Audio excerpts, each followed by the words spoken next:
Hello, this is Dirty Stupid Wisdom. I'm Ben Keaton. Now, in this essay, I'm going to be referring to the boy, that's my son, and the girl, that's my daughter. I've called them that all their lives. They do have names, but I thought, in this case, for a podcast, maybe it would save them some embarrassment. Also, the wonderful thing about a generic term like the boy and the girl is that you never get it wrong. I once couldn't remember the name of my wife. Yeah, well, we can all make improvements. This essay is also about the end of me. That is, the end. So just bear that in mind as you're starting out. Amen.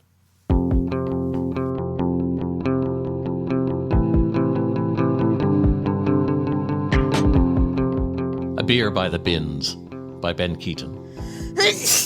Today I talked to a friend about my death. It was the first time I've ever considered a world without me in it. Of course, I wasn't around when Moses led the Jews from the desert. I wasn't around for the Spanish Inquisition, the Industrial Revolution, or the First World War. But I'm talking about a world where people are watching the end of a TV series that I was enjoying and won't see. Where the milk I bought goes off before I can use it. I mean, no one thinks that they're not going to finish their dinner, do they? The surprise is that it wasn't an awkward conversation at all. And the friend, let's call him the boy, was unfazed. In fact, I think he'd been doing some planning of his own. So I guess it's a conversation others are having on my behalf. Well, that's a novel thought. He was concerned about the incoming bills, event organization, and inheritance tax. That always makes me laugh because I have nothing. Not one thing.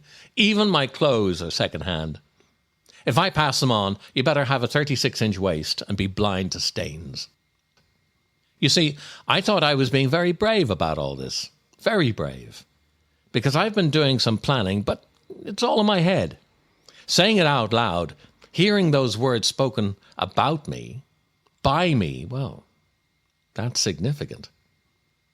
I say planning, but of course, all I can do is express my wishes. I can't plan in the conventional sense because I won't be there to shout at the caterers. We were in my favorite pub, outside in the yard. They like to call it a beer garden, but it's a car park with bins. It has a nice view of the church, and it overlooks a tennis court. But it's definitely a transient place, pretending to be a resting place. That's an alliteration I'm proud of in this context. I wanted to tell him what to do after my death. Now, it didn't bother me so much when I was married and suicidal, but now that I'm single with a persistent cough, well, it's time to get my house in order. After he had laid out his financial concerns, I began my pitch. And it's an ear-grabber. This is how it went. You won't have to pay for anything. He smiled because he knew we were treading new ground. Look, I want either a national holiday, he tilted his head to the side like a dog expecting a treat, or I evaporate. I swig some beer and avoid eye contact. It's an acting trick. Saying something profound, something mysterious, and then feign indifference. It's the essential element in building a moment, a memory. Now, I don't want you to tell anyone for 2 weeks. Well, you can tell the girl, of course. Mark, Penny, Ross, just the essential people. But they must be told it is my wish that they button it. Was, he corrected. Delivered to his phone, but landing on me. Oh, yes. Yeah, I see. Anyway, I don't want any service or funeral. Take me to the crematorium, hang around. On a slow day, they can do it in no time. The urn will be warm. Well, that's a dark thought, he said, smiling. I knew he'd enjoy this. He's from the Black Mirror generation. I'm sorry. I'm trying to impress on you the cost-effectiveness of all this. Roger that. In 2 weeks, Make an announcement on social media. Dad died a couple of weeks ago, blah, blah, blah. We'll be having a memorial at some point. We'll let you know when. Then do nothing. Well, what about the ashes? Well, what about them? Well, I want to do something cool with them, he said. Well, knock yourself out. I don't care.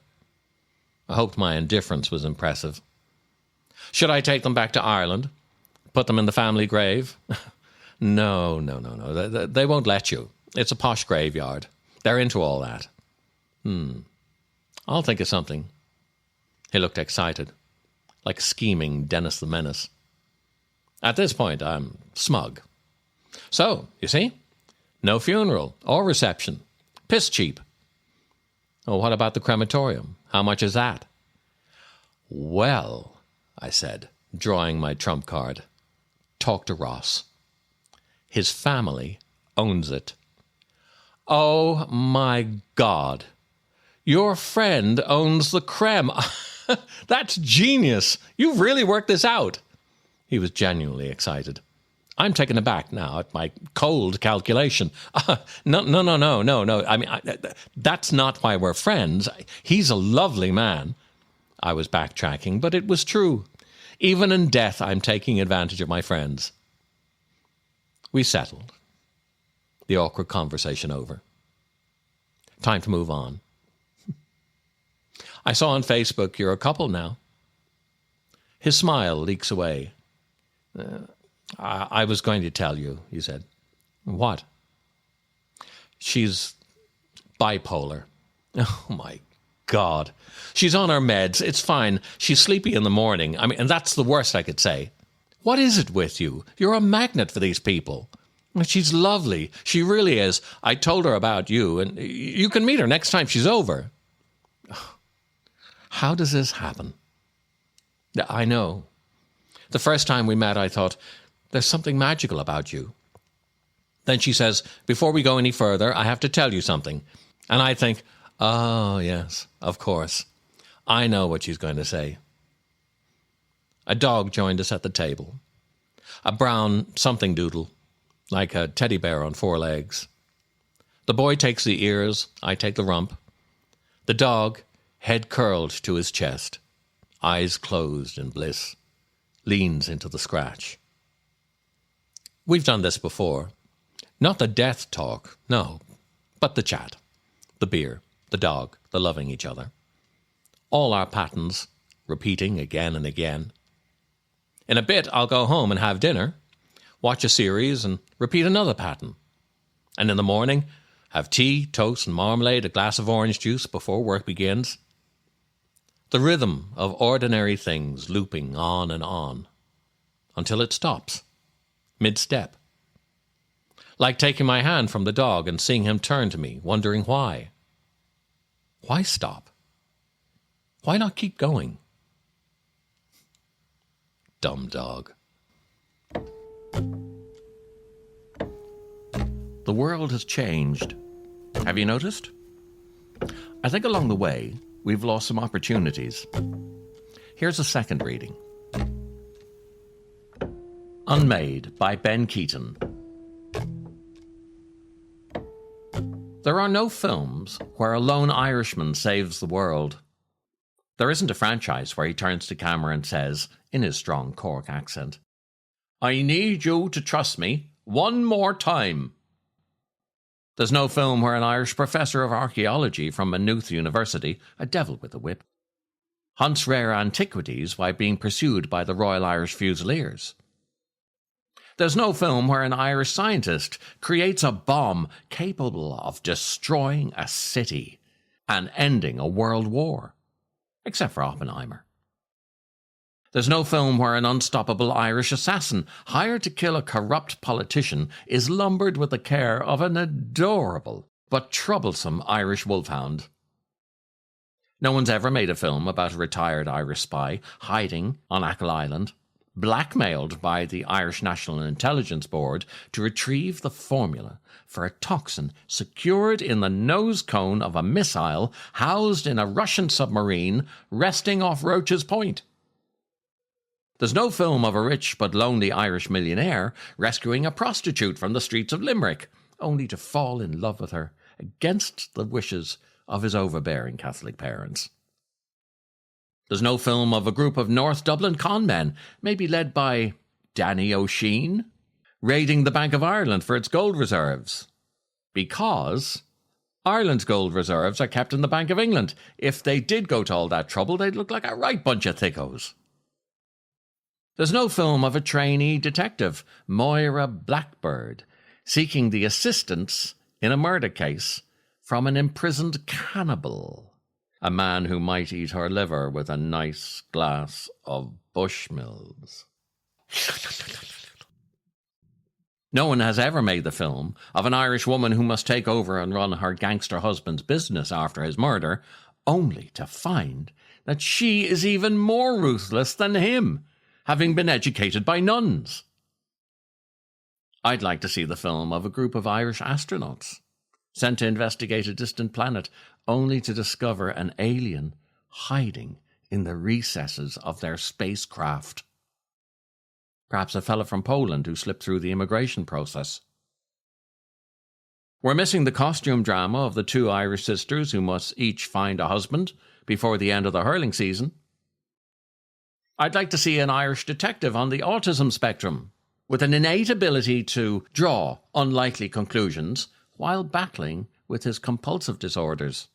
Two of them cleaning and tidying, the very things that make his mammy most proud. I'd like to see the story of an innocent young fella unjustly accused of selling drugs to the boys studying for their leaving certificate at Blackrock College. Shunned by his family and friends, he's left to wander the countryside, nursing his anger, only to be taken in by a blind Jesuit priest and trained in martial arts up the Wicklow Mountains. He returns to the school to wreak his dreadful revenge, only to find everyone away on retreat. He's left to confront his own shortcomings. He forgives his tormentors and instead takes a position of rugby coach to the under-16s. Then there's a period musical, a band of street children trained in pickpocketing and penny thievery by an old fellow of undetermined religion. The scrawniest orphan, Ollie, an innocent boy prone to singing at the most perilous moments, is rescued by his dad and sent to study accountancy at Trinity College, Dublin. Or of a school teacher, Brenda McCormack, taking a position in a violent inner-city school. She takes over the failing choir and wins the Fleadh Cheoil in Mullingar. One of their number, Roisin, the lead alto, missing the final when she's revealed to be 9 months pregnant and not suffering water retention after all. Replaced in the final by the teacher herself. She delivers a breathtaking solo, forcing her mother to admit, "I had no idea Brenda could sing. She never did at home." The concluding scene, a 6-part harmony over a crib in the maternity ward, adding to its Oscar potential. The child christened Brenda, after the teacher, despite it being a boy. Roll credits to tears and laughter. None of these have been made because stories are born from culture. There's no film where an office of young Inuit stockbrokers, led by a megalomaniac hedonistic financial savant, combine devious business practices with sex and drugs, only to be investigated by the Alaskan Securities and Exchange Commission. There's no film where an aging but moral Pawnee boxer must lose to his Cherokee opponent to save his family from a gang of ruthless Mormons. Our stories stay within our cultural boundaries. Maybe they shouldn't. Thank you for joining me on Dirty Stupid Wisdom. You can go to dirtystupidwisdom.com and subscribe. That would be amazing. And also you could leave a comment, which would be fantastic, because otherwise I live under the illusion that I'm doing this on my own, in my own place, talking to myself. And that's crazy, right? So do leave a comment. It would be amazing. dirtystupidwisdom.com. Thank you.